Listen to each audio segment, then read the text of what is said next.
Hi, I'm Tony Russo, and this is Funeral Service Insider from Kates-Boylston.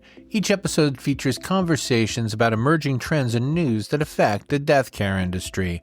We talk to people who understand the delicate balance of change in a profession and vocation steeped in tradition. This week, I am speaking with Jim Luff of Aurora Payments about the Credit Card Competition Act. I did a feature on this last year, and I just wanted to update it. I reached out to Jim actually late last year, and we chatted, so I have references to next year that don't make any sense anymore, but we're going to leave it and remain friends. As always, remember, I would love to get feedback from you, so if you have anything to say about this or any other episodes, you can reach me at 732-746-0233, extension 709. That is 732-746-0233, extension 709, and we're going to get right into it with Jim after these messages from our sponsor, Passages International. Looking for a way to honor your loved one while honoring the planet? At Passages, we specialize in eco-friendly funeral products made from renewable, biodegradable materials. Whether it's a stunning willow casket, a biodegradable urn for scattering, or our unique memorial keepsakes, we help create meaningful goodbyes that tread lightly on the earth. Join the movement toward greener funerals. Visit passagesinternational.com and discover how you can celebrate a life while protecting the planet for generations to come. Link in the show notes. So we spoke about the Credit Card Act earlier this year, I think, or maybe even in late 2023 when it was first kind of in the news. And a funny story that I'd like to tell you is like I did the interview and I published the story, and then I went on vacation. I was up in New Jersey visiting my folks, and on the radio there were attack ads against this very act, and I was surprised because it was really, really heated. So can you talk a little bit about the act and what's at stake, and then we'll go from there?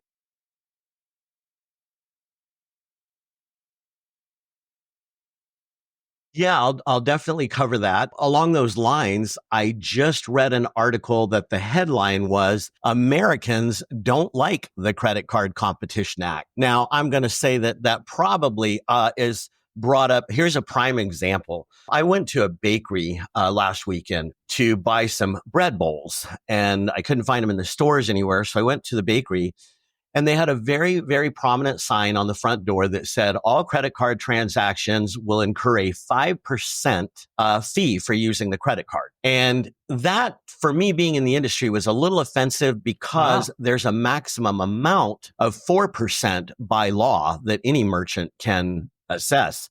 So they were a full percentage point over, and it definitely irked me. But I definitely understand the concept of the act and the fact that millions of people that use credit cards for everyday payments in the past, probably up until about 2022, didn't really realize the expense and burden it causes a merchant when you use a credit card. If we speak specifically to the funeral industry, the transactions tend to be large. I mean, they can be anywhere between $500 and $5,000. Yeah.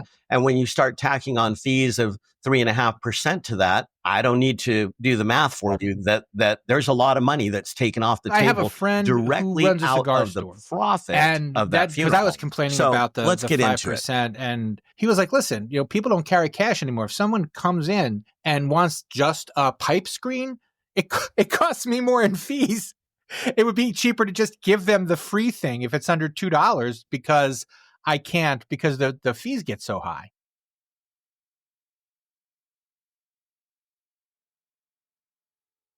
Yeah, exactly. And I mean, it's, I think that a lot of people are trying, a lot of merchants are trying to use the Credit Card Competition Act as a way to make additional revenue, and create a revenue stream. And that is specifically prohibited by the act. You cannot charge more than what you're actually paying for the processing service. Let me explain more about the act. So first of all, it's important to note that there was bipartisan support for the act when it was introduced. And what it is, the measure intends to create competition for credit card processing networks by requiring big banks to allow merchants at least one alternate network that isn't controlled or operated by Visa or MasterCard to be used for processing their card brands. This gives merchants a choice in the fees that they pay, something that's never been offered in the past. So Visa and MasterCard control over 80% of the US credit card network market. And if you want to look at that in numbers, we're talking more than 576 million credit cards that are in use every day today. And every time a merchant accepts a Visa or MasterCard for payment, approximately 2% to 3.5% is charged to the merchant and effectively erodes their profitability. Now, the same can be said for American Express and Discover, except for the fact that they operate their own respective networks. So they could now become an alternative that you could use for processing your credit cards. And this would be a good time to talk about where all that money goes, because I think that a lot of merchants, they get their credit card processing statement, and at the end of the month, they see that, really a merchant I see statements anywhere from $1,200 to $4,000 a month in credit card fees. So it's easy for a merchant to say, man, that credit card processing company is just making money. And I mean, being an employee of Aurora Payments, I hear that all the time. And the truth is, Visa and MasterCard keep a portion of the fees for themselves by calling it a network fee. But most of the fees that are assessed are part of what's known as an interchange fee. That is set by Visa and MasterCard and the others too, and paid to the bank that issued the credit card. So let's say you're carrying a Wells Fargo Visa. Wells Fargo is getting the majority of the money for the transaction. Swipe fees for all card brands combined have more than doubled in the past decade, hitting, if we go back to the latest number I have is 2022, hitting $160.7 billion with a B dollars that merchants are paying. So on average, U.S. credit card swipe fees account for 2.24% of every transaction. And interchange fees are essentially just another tax to the consumer. They're going to pay one way or the other through the collection of fees, or in some cases, very little. And let's assume that the listeners know even assessed less by than merchants. What do you know about surcharges? Okay. So, there's a couple different ways now through the Credit Card Competition Act that merchants can recover their money. And one of those is going to be a surcharge. And that means that you can add on a percentage of the transaction it's probably and pass wise, it on to the consumer. You want to focus on the funeral industry? Okay. So when we talk about passing on the fee, it's one thing if, you're a customer and you're walking into 7-Eleven and you're buying a pack of cigarettes and you have a 3.5% tack on for that, versus a family who, in many cases, I think we all know if the family is using credit cards, there wasn't a plan in place for death. There wasn't a pre-need. There's no life insurance. If you're using credit cards to pay for a funeral, now what I'm seeing over the past 2 years. Because it's going to be a line funeral item, homes and funeral directors struggling with the moral part of it. It does have to be a line item. And you already know that the family is looking at line items for the funeral itself, including, prepping of the body and the casket and so forth. But you have a lot of ancillary items too. Maybe you have a guest book that you've sold to the family and you have all these services. And here you come in with a fee. And let's just say that we're going to charge 3.5% on a $5,000 transaction. I don't know what the math is. I haven't done it myself, but you can probably imagine it's a pretty healthy fee. So the moral question is, do we pass this on to a family? Do we add more stress to them and more money to the bill because they're using a credit card? The reason I got into it with my friend. What are your thoughts on that? Just I would rather be pay interactive more. between. I would rather pay more and not know anything about the fees. Raise everything 3.5%, but I always feel very taken advantage of. when there's a fee attached to the purchase I make, no matter what the purchase is. Even if it were a pack of cigarettes, I would be like, you know what? Charge me, I don't know how much they cost. Let's say they cost $10. So charge me $11 and no fee, but the fees drive me insane.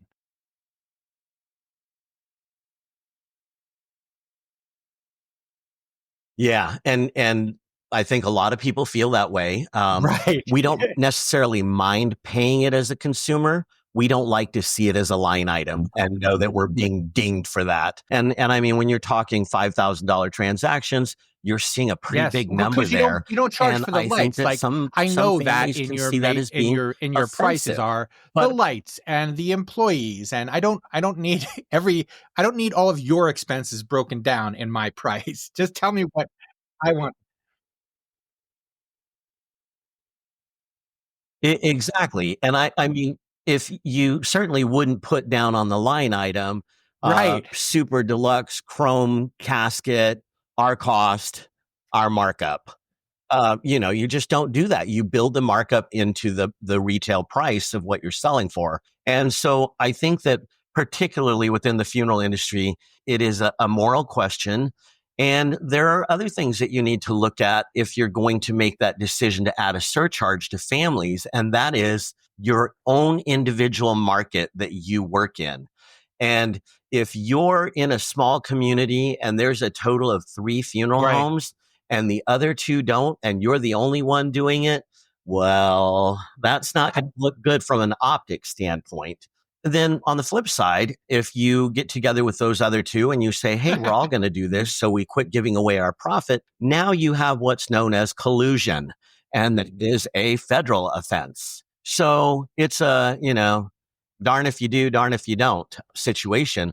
But I think that, every Right. funeral director and funeral home and funeral care provider, I mean, I don't want to just limit it to funeral homes because we have cremation facilities and hydrolysis, cemeteries, all involve paying for the expenses caused by the death of a loved one. And adding fees to it Right. is really kind of touchy. I want to bring up something you just said, that you don't like to see the line item in the limousine industry, or I don't even want to call it that. It's called luxury transportation now, but I travel personally to about 32 trade shows a year, and we use what we Right. refer to as a car service. We don't call it luxury transportation because that just sounds too bougie.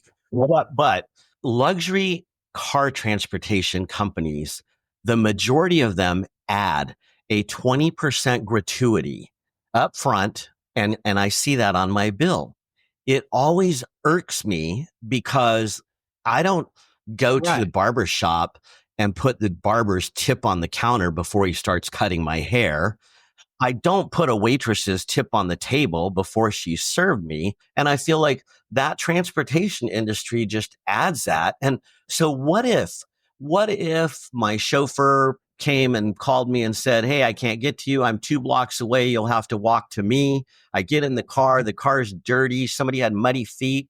I still have to pay the 20% gratuity. I mean, it just doesn't seem fair. So I think it's important to, One of the really other things that I consider haven't been able to adding stop on thinking additional about fees and how since it works in our your. conversation So was the implications for rewards. Rewards are almost like tax-free income for a lot of people. And that is one of the things that's in jeopardy. And that was one of the things that was in that attack ad. Like they're coming for your rewards was kind of the tagline. Yep.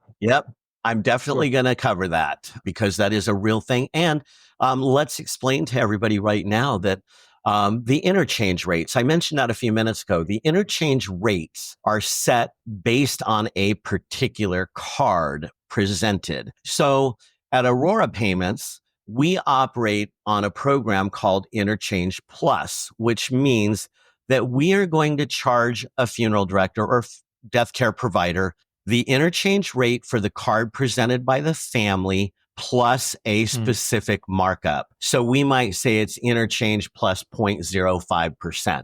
And that is our markup. And we're not bashful. That's all we're keeping is 0.05% of your transaction. And the rest of the interchange, I already told you, goes to the issuing bank. So anyway, the interchange rate There is no way when people come to me and say, well, what's your rate for credit card processing? I can't give you a finite number because of the way that we process. But what I can tell you is, let's say that a family comes in and they pay you with a Visa card that offers them no rewards whatsoever. That interchange rate is probably going to be somewhere around 1.56%. It's pretty low. But if a family comes in and they hand you an American Express Platinum card, that card comes with so many benefits, including access to airport lounges, $15 credit towards Uber every month, $200 credit for airline purchases. If you buy a cocktail on the airline, American Express reimburses you. But who do you think really pays for all that? You, the merchant, are paying for that. So if a customer comes in and gives you an Amex card, it's going to hurt more in the profitability line. Because somebody has to pay for those rewards. And I want to talk to you a little bit about the events and webinars that we have coming up in the next couple of weeks. I'm recording this at the end of January 2025, and we are planning all sorts of cool stuff for the rest of the year. I think the top billing has to go to the Funeral Service Business Plan Conference set for April 1st and 2nd, 2025 in Pittsburgh, Pennsylvania. Our in-person events are always worth attending. We have great speakers and we have great chances for hanging out and chatting in between speakers and in the evenings. And we always do a really good job, and we're proud of the job we do. And we would love to have you join us. If you want to put it on your schedule, it is April 1st and 2nd. We will have the agenda out soon. We also have several webinars coming up. One I'm looking at hosting this week, if you're listening as this comes out. We have Cadence on January 30th at 2 p.m. Eastern, and they will be talking about the importance of shifting from aftercare to continuing care. And I actually have a brief interview that I did with Kaylee Feschuk and Hannah Mason. And if you'd like to check that out, you may have heard them already on this podcast feed. We also have a bunch of cemetery stuff coming up, but I know that we have a lot of cemetery listeners. So I do want to let you guys know we have cemetery software coming up in March, cremation innovations coming up in February, and then Memories in Focus memorialization coming up on April 16th. We're looking forward to a great year at Kates-Boylston. We want to help you connect with the ideas that are going to make your business better. We want to help you connect with the people who can give you the advice that you need. I'm just going to put a link to the events page in the show notes. Go check it out. Look at your schedule. This is a good time to plan for the year. All right, well, that will do it. Let me give you back to Jim. He's doing such a great job. Let's talk about the intention of the act. The intention of the act would enhance credit card competition and choices to reduce excessive fees. Let's say a company is charging interchange plus 2%. So the act is going to require the largest credit card issuing financial institutions to offer at least 2 card networks to process credit cards instead of having the traditional Visa, MasterCard duopoly that we've had forever.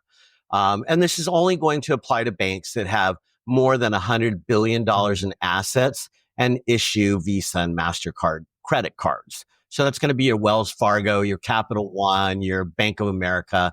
In summary, the giant banks that issue Visa and MasterCards would have to choose a second competitive network for each card issued. And they don't necessarily have to be the ones that process the card. And the merchant will choose which networks they prefer to use rather than being forced to use one.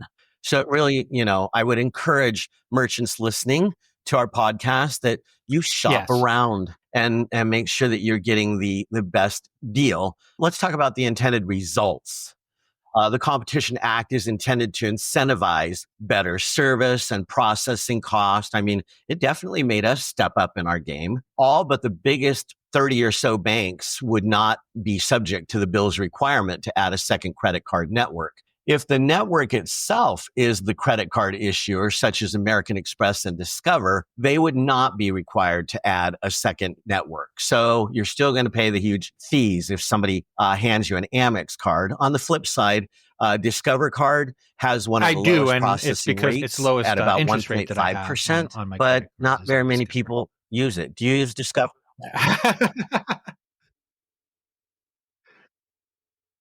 Oh, I'm going to have to look into that now. Definitely. Anyway, by adding a second network, the networks would be motivated to hold down the merchant fees to keep the Right. transactions routing over their network instead of having merchants leave them and go to a second network. Let me share the supporters and the opposition. The act has gained support of over 200 state and regional business associations, as well as the International Franchise Association, the National Association of Convenience Stores, National Association of Theater Owners, Grocers, Restaurant Association, National Retail Federation. Currently, more than 2,000 retailers, platforms, and small businesses have signed a petition urging lawmakers to continue with the bill and keep it intact and not let modifications take place. Now, if you think about all of these Right. associations or business groups that I mentioned, everybody's paying them with a credit card. And so, their fees are astronomical. Obviously, they're going to be a supporter Right. to this because actually, let me take a side detour right now. We probably all know who Ticketmaster is, right?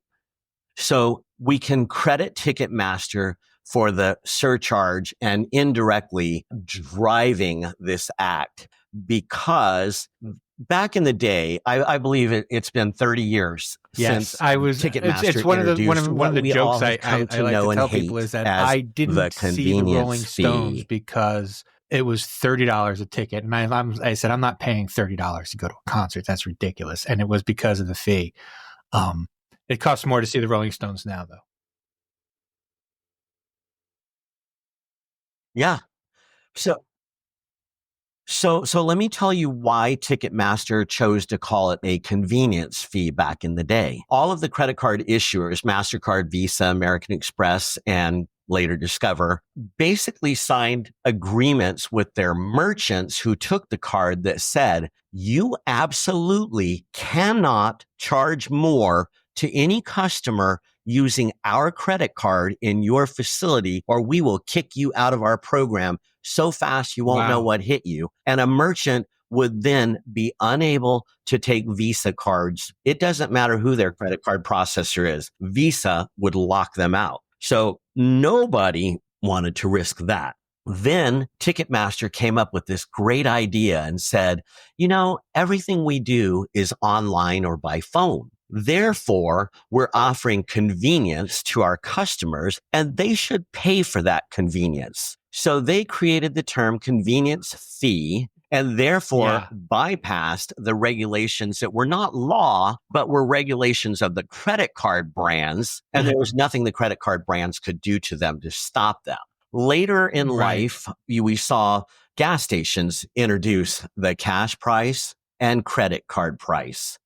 The only difference was that most of the gas stations that implemented this issued their own credit card. Again, Chevron is issuing the Chevron card and Chevron wants to give their customers that own their card a discount. Who's going to stop them? So it's a little background on how we got here because then other organizations said, hey, you know what? Gas stations have one price for cash and another price for credit. Why shouldn't we?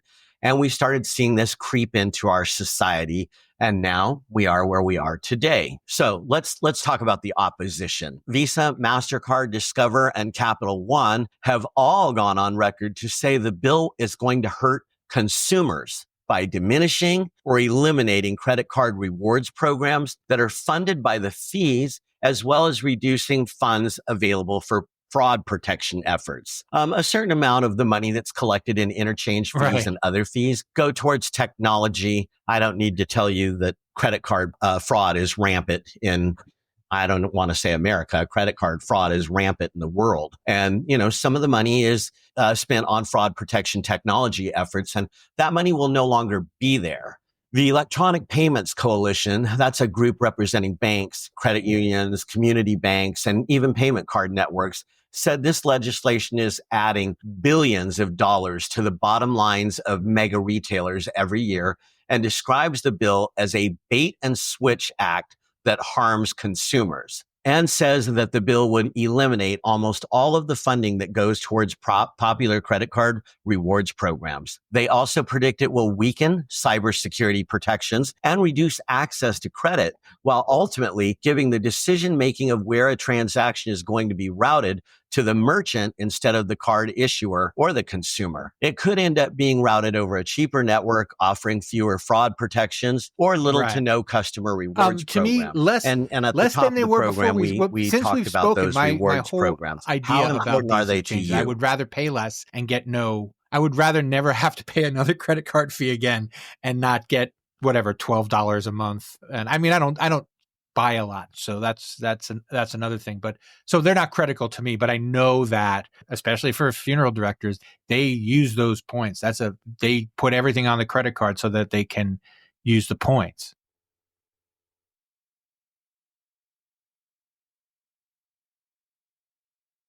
Yeah, I definitely agree with that. And I think that, for me, I have certain credit cards that I carry in my wallet that I favor because they do provide things for me that I find of great value. And, one of those is I used to pay Chevron with my Chevron card because I would get, I think it's 5 cents cash back on every gallon of gas. So I like that. But then I realized that my Marriott rewards card, which is really backed by Chase Bank, every time I use my Marriott card, I get 1 point for every dollar spent, and those points convert to free hotel rooms. So I had to make a decision in my head, would I rather have a free hotel room or the cash back? And to me, I travel a lot and who doesn't want a free hotel room?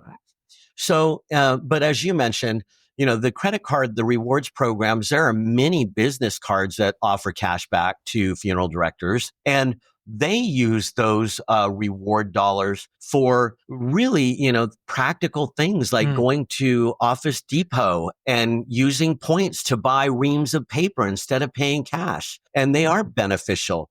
And so those networks that offer the rewards programs, I wouldn't be surprised if within 2, maybe 3 years, those rewards programs go away completely. There won't be any more hotel rooms for free.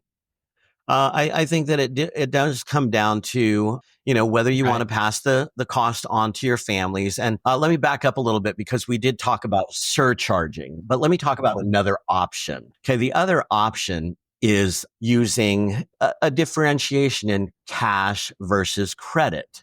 Instead of having the conversation, and listen to me, folks, we're doing the same thing here. We're surcharging, but instead we're going to make it appear that we're reducing the price for paying cash. So in this case, let's just pick a casket. You set your pricing, and we all know that you have to, in most states, you need to file with your state a statement of general services and say what you charge for different things. Well, in this scenario, you have a cash price and you have a credit price. And just like what you mentioned, in this way, you don't see it as a line item. You see 2 options. Oh, I can pay cash or I can pay credit of this amount. Now, at Aurora Payments, we have a credit card terminal. I have to think that other credit card processors have this as well if you're not with us, but we have a handheld device. And when the funeral director is done in the arrangement room and every decision has been made and we have a final total, the funeral director or arranger passes that device to the family when they're intending to pay by, it doesn't even matter how they intend to pay. It's the device that displays cash price, $7,500. Credit price, $7,822.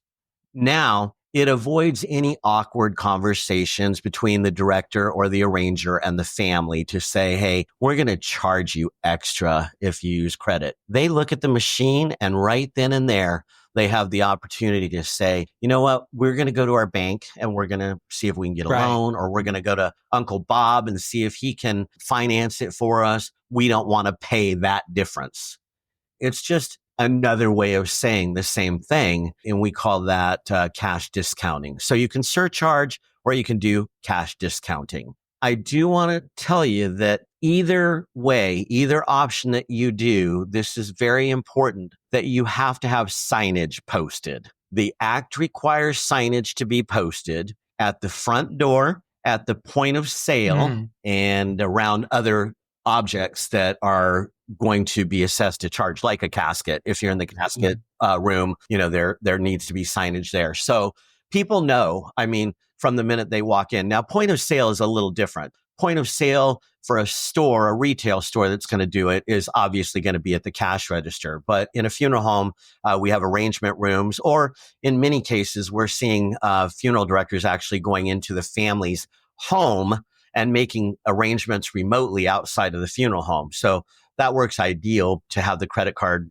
machine in hand and pass it to them that way. But there is no point of sale. So in that case, the machine or device itself. Very cool. I have two quick questions for you. The first one is, when we first spoke, you were kind of ambivalent. You said this is too new. We haven't looked at it yet. I'm sorry. And then if you don't want to tell me, that's fine with me too. But what do you think of it one way or the other? Is this something, do you think it's likely it'll pass is the first question. And the second question is, do you hope it will pass or not?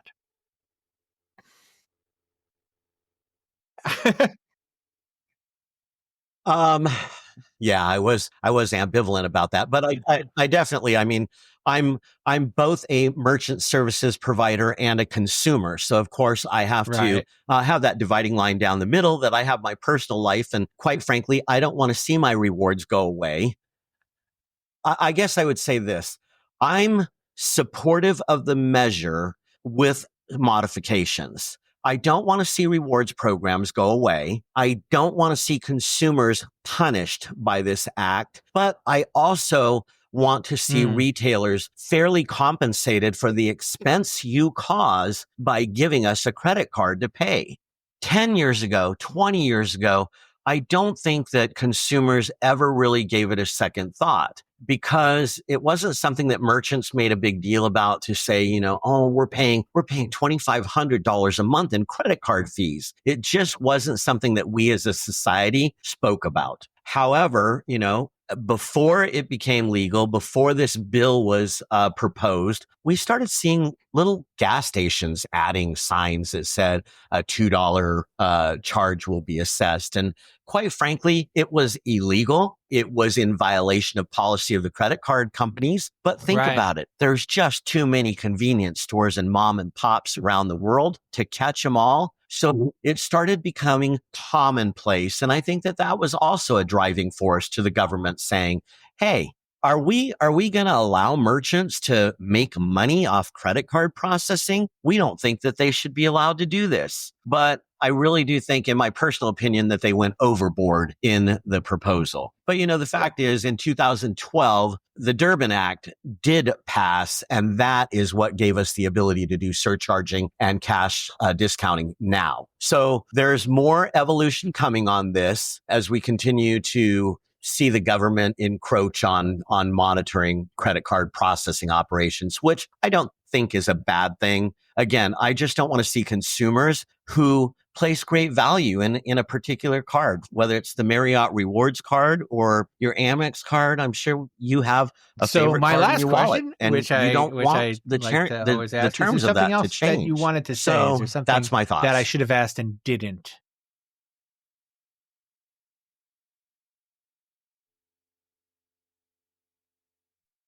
No, not really. I would like to, take an opportunity to share a little bit about who I am and that I'm with Aurora Payments. Aurora Payments is a network of professionals providing merchants with payment solutions for any industry or environment. And we like to call ourselves one ecosystem, one contract, one partner, one Aurora. And, if you want to get in touch with me or us, my email address is hello@risewithaurora.com, or you can call me at 833-287-6722. Yes, and I will if put I a didn't link give to all you of those all things the information that you were thank looking you so much for joining in me. this podcast. It's a lot.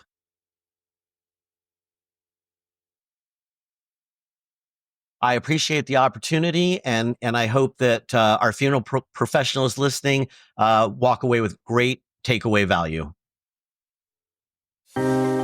Looking for a way to honor your loved one while honoring the planet?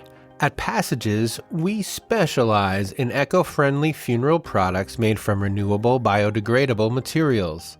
Whether it's a stunning willow casket, a biodegradable urn for scattering, or our unique memorial keepsakes, we help create meaningful goodbyes that tread lightly on the earth. Join the movement toward greener funerals. Visit passagesinternational.com and discover how you can celebrate a life while protecting the planet for generations to come.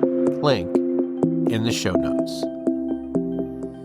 Funeral Service Insider, the podcast, is a Kates-Boylston production. It was written and edited by me, Tony Russo. I say it every week, and every week more of you listen, so I'm going to keep on pushing. Please subscribe wherever you're listening. Now, I know that a lot of you prefer to listen on your computers. That is cool. But if you would like to listen on your phone, just go to the podcatcher of your choice. If you have an iPhone, there's a little purple circle guy. That is for Apple Podcasts. If you have an Android, you probably use Spotify. You may use Amazon Music, or you may use a different podcatcher altogether. All of them that play music also subscribe to podcasts. Just type in Funeral Service Insider and you will see our little logo. We're the only one with that name. Just click on follow or subscribe. I don't know which it is. There is no difference as far as cost. It is free to subscribe. It remains free to subscribe. We're proud that it is free to subscribe to this bi-weekly edition of Funeral Service Insider. And if you have anything to say, you can say it to me. You can call and leave a message at 732-746-0233, extension 709. That is 732-746-0233, extension 709. Leave me a message. I will play it back as is reasonable and appropriate. And that is going to do us for this week on Funeral Service Insider, the podcast.